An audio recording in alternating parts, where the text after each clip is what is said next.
this is Dr. Kirk Adams from Innovative Impact Consulting with my top 5 tips for creating more inclusive workplaces. Number 1, start with authentic leadership commitment. When I was the CEO of the Lighthouse for the Blind here in Seattle, we created job opportunities for people who are blind and deafblind, and our core business was manufacturing. In fact, there are blind and deafblind machinists at the Lighthouse here making parts for all the Boeing aircraft as we speak.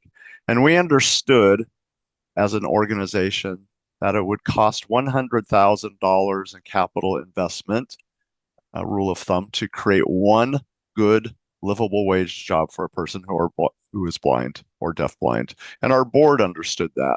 When we made our capital spending decisions, it was based on that. Our mission was to employ people who are blind and deafblind. The organization was committed to making the financial investments to make that happen. So we did have that authentic inclusion buy-in throughout the organization, from the board of trustees through senior management, through our operations staff and all of our employees. Tip number 2, build accessibility into every system. And I'm talking from the standpoint of disability inclusion. Accessibility means your digital assets, your website, your app, your HR systems, the way people log in to do their work. It needs to be accessible for a person with a disability such as myself. I use a screen reading software called JAWS, Job Accommodation with Speech.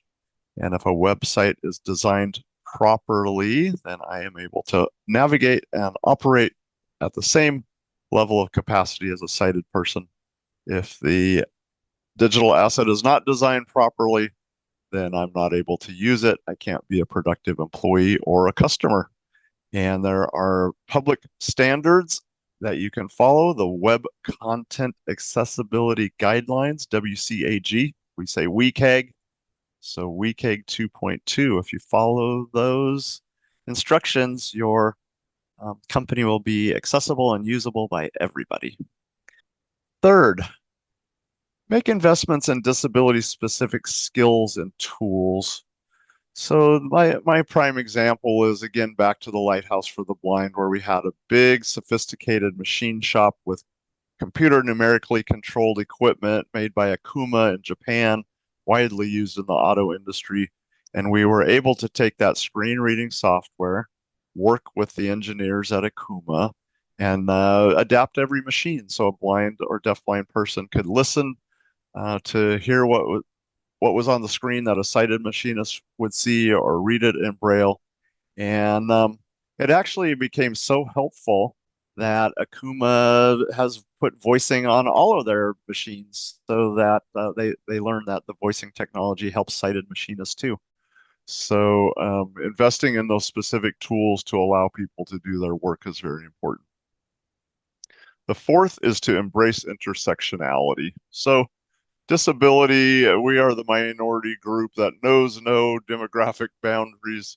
All races, religions, sexual orientation, economic backgrounds, gender orientation. Anyone can also be a person with a disability, and it is a minority group that anyone can join at any time through accident, illness, etc. So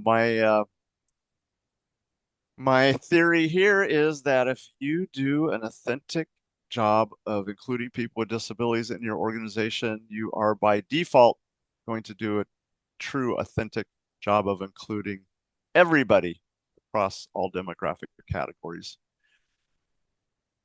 The fifth and final tip is to create clear development pathways.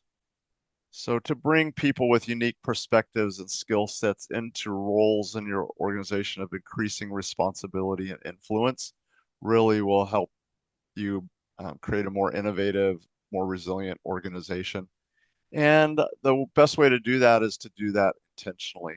When I was hired at the Lighthouse for the Blind in 2000, I was hired as the development director to start a fundraising program, create a foundation to raise money to support the mission-related expenses associated with employing 250 people who are blind and deafblind.